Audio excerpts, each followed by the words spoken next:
அஸ்ஸலாமு அலைக்கும். சமையல் டக்காசம் பகுதியில் இன்றைக்கி நீங்கள் பார்க்குறது சூப்பரான முறுமுறுன்னு பக்கோடா. பக்கோடானால எல்லாருக்கும் ரொம்ப பிடிக்கும். அதுவும் இட்லி மீதியான இட்லியில் நான் பண்ணியிருக்கேன். இது வந்து ஆல்ரெடி வந்து முந்தைய ஒரு 2012 நான் வந்து வல்லமை.comல கொடுத்துருந்தேன். இந்த இந்த இந்த குறிப்பு அதுதான் நான் இங்கே வந்து உங்களுக்கு செய்முறையாக கொடுத்துருக்கேன். அங்கே வந்து ஒரு பிக்சர் தான் கொடுத்துருந்தேன். இது வந்து மெயினாக போடுறது வந்து நான் வந்து இட்லி ஒரு 5 சின்ன இட்லி எடுத்திருக்கேன். முட்டைக்கோஸ் வந்து நல்ல ஒரு கைப்பிடி, அதே மாதிரி வெங்காயம் வந்து 1.5 வெங்காயம் பெருசு எடுத்திருக்கேன்.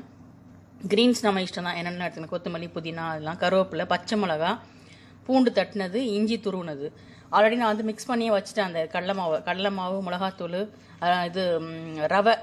மெயினாக வந்து இது வந்து அரிசி மாவுக்கு போல நான் ரவையை சேர்க்குறேன். இல்லை, கடலை மாவு, மிளகாத்தூள், உப்புத்தூள், அதில் வந்து பேக்கிங் சோடா, இது எல்லாம் போட்டு தனியாக மிக்ஸ் பண்ணி வச்சுருக்கேன். இட்லியை வந்து ஃபஸ்ட்டு நம்ம வந்து துருவிக்கலாம், சின்ன சின்னதாக வந்து நல்லா செதுக்கிக்கலாம்.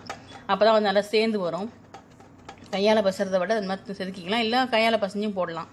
போட்டு அது கொஞ்சம் ட்ரையாக இருக்கணும், அதனால் கொஞ்சம் தண்ணி தெளித்து நல்லா பசஞ்சிக்குங்க அதை இட்லியை, அந்த இட்லி ஃபஸ்ட்டு. அதுக்கப்புறம் என்ன பண்ணுங்கள், எல்லா இதுவும் வெங்காயம், அந்த முட்டைக்கோஸ், கேபேஜ் நம்ம செதுக்கி வச்சுருக்கணும், அந்த கேபேஜு, கொத்தமல்லி, புதினா, பச்சை மிளகா, அதுக்கப்புறம் மிக்ஸ் பண்ணி வச்சுருக்கேன் கடலை மாவு, மிளகாத்தூள், அந்த மிளகாத்தூளோடு சேர்த்து தான் மிக்ஸ் பண்ணி வச்சுருக்கேன். அது ரவை எல்லாத்தையும் கலந்துங்க.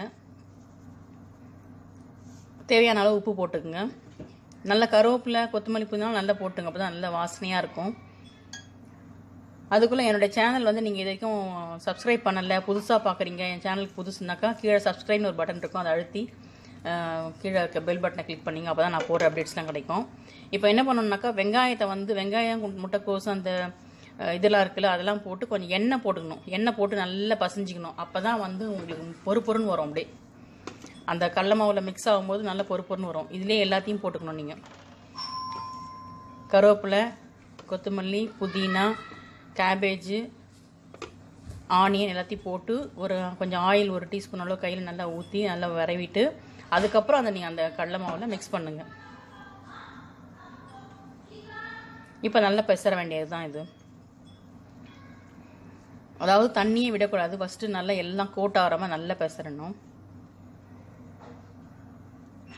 அதுக்கப்புறம் சில சந்தேகங்களுக்கும் நான் விளக்கம் கொடுக்கலாம் அப்படின்ட்டு பிளிஸி கேட்டிருந்தாங்க. நான் வந்து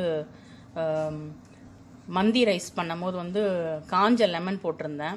அது காஞ்ச லெமன் தான் போடணுமா அப்படின்னு கேட்டாங்க. காஞ்ச லெமன் போடணும்னு அவசியம் இல்லை. நம்ம சாதாரண லெமனே புழிஞ்சிட்டு அந்த லெமனை வந்து ஃப்ரிட்ஜில் நான் டெய்லி ஸ்டோர் பண்ணி வைக்கிறேன். அந்த உப்பு போட்டு உலசி வைக்கிறேன், அப்படி குலுக்கி போட்டு வைக்கிறேன். அதையே போட்டு பண்ணாலும் அதே டேஸ்ட்டு வரும். அது நல்லா காஞ்சிரும், ஃப்ரிட்ஜில் வச்சாலே காஞ்சிரும். அதை போட்டும் செய்யலாம். நம்ம நல்லா பெசறையாச்சு பார்த்தீங்களா. பெசஞ்சிட்டு அதாவது தண்ணி ரொம்ப ஊற்றக்கூடாது, லைட்டாக ஒரு கையால் தான் தெளித்து பெசறணும். அதுலேயே நல்லா உங்களுக்கு பெசற வந்துடும். அவ்வளோ. இப்போ ஒன்று ஒன்றா எடுத்து நம்ம கிள்ளி போடணும். அப்படியே கொஞ்சம் தூர தள்ளி கொஞ்சம் வாயன்ற பாத்திரமா எடுத்துங்க. எப்பொழுதுமே அந்த பேனு, இது பொரிக்கிற பேன் வந்து கொஞ்சம் நல்ல பெருசாக பேன் வச்சுக்கிட்டிங்கனாக்கா உங்களுக்கு ஈஸியாக இருக்கும் போடுறதுக்கு. தூர க்ரௌடு இல்லாமல் போடுறதுக்கு வசதியாக இருக்கும். தூர போட்டு கொஞ்சம் நேரம் பொறுமையாக வேக உண்ணும். அது நல்ல முருக உண்ணும். அதை அதுக்கப்புறம் எடுத்துட்டிங்கனாக்கா நீங்கள் உங்களுக்கு ஆட்டோமேட்டிக்காக அந்த எண்ணெய் வந்து வடிகட்டிடும். டிஷ்யூ பேப்பர்லேயோ இல்லை கொஞ்சம் கண் தட்டில் அந்த மாதிரி வச்சுட்டிங்கனாக்கா எல்லாமே வடிகட்டிடும். தூர போகணும். இதே வந்து நம்ம இந்த முட்டைக்கோஸ் பக்கோடாவே என்ன பண்ணலான்னாக்கா, நம்ம சாதாரணமாக இட்லி இல்லாமல் சாதாரணமாக பக்கோடா பண்ணுறதுக்கு வந்து என்னென்ன உங்களால் இது வெஜிடபிளோ இல்லை கீரையோ என்னென்ன சேர்த்துக்கணும்னு அவ்வளோ ரொம்ப அருமையாக ஆகிடும். நம்ம எடுக்கும் போது வந்து பாருங்கள், நல்லா தூளாக வருது பாருங்கள். நல்லா அப்படியே கொஞ்சம் நல்லா அப்படி இந்த மாதிரி தான் எடுக்கணும். அப்போ தான் வந்து நல்லா தூள் பக்கோடா மாதிரியும் கொஞ்சம் அப்படியே சேர்ந்தா மாதிரியும் இருக்கும். ஒன்றுனா நல்லா எண்ணெயில் வந்து அரிச்சு எடுத்துருங்க எல்லாத்தையும். நம்ம அதில் வைக்கும் போது எல்லாமே நம்ம வடிகட்டி எல்லாம் நல்லா ஸ்ட்ரெயின் ஆகிடும். அந்த இது எல்லாமே நல்லா ட்ரெயின் ஆகிடும். அந்த இதெல்லாம் அந்த ஆயிலெலாம் நல்லா ட்ரெயின் ஆகிடும். மெதுவாக வந்துட்டு அந்த தீ நல்லா குறைச்சிக்குங்க, கருகாமல் எல்லாத்தையும் எடுத்துட்டு அதே மாதிரி போட்டுக்குங்க. உங்களுக்கு தடியாக வேணும் அப்படின்னாக்கா நான் உருட்டியாக கொஞ்சம் போட்டுங்க. நான் வந்து கொஞ்சம் தூளாக வேணும், அதனால அப்படி போட்டிருக்கேன். எல்லாமே எடுத்தாச்சு, ரொம்ப அருமையாக ரெடி ஆகிடுச்சு எல்லா பக்கோடாவும். அதே மாதிரி மற்ற எல்லாத்தையுமே போட்டு முடிச்சிருங்க. அதே மாதிரி எல்லாத்தையும் போட்டிங்கனாக்கா எடுத்து வச்சிடலாம். இது நீங்கள் வந்து ரொம்ப நல்லா முருகலாக இருக்கும். ரவை போட்டிருக்கிறதுனால நம்ம அரிசி மாவும் போடலாம். இது ரவை போட்டதுனால நல்லா முறுன்னு இருக்கும். நம்பவே மாட்டேங்கிறீங்க. நான் 3 நாள் கழிச்சு கூட வச்சுருந்தோம் அந்த டப்பாவில் சாப்பிட்றதுக்கு. ரசம் சோறுக்கு அதுக்கு இதுக்கு நல்லா வச்சு சாப்பிட்றதுக்கு வசதியாக இருக்கும். ஊர்லலாம் வாங்கிட்டு வர தெரியுமா பக்கோடா, அந்த மாதிரி அப்படியே நமுத்தே போகாமல் அப்படியே மொறுமொன்னு இருந்துச்சு. இது செய்து பாருங்கள். செய்து பார்த்து உங்களுடைய கருத்துக்களை கண்டிப்பாக தெரிவிங்க. இந்த சேனலுக்கு நீங்கள் புதுசுன்னா சப்ஸ்கிரைப் பண்ணி கீழே இருக்கிற பெல் ஐக்கான் கிளிக் பண்ணிங்க. இதான் நான் எடுத்து வச்சது. ரொம்ப மொறுமொறு இருந்துச்சு. தேங்க்ஸ் ஃபார் வாட்சிங். பாய்.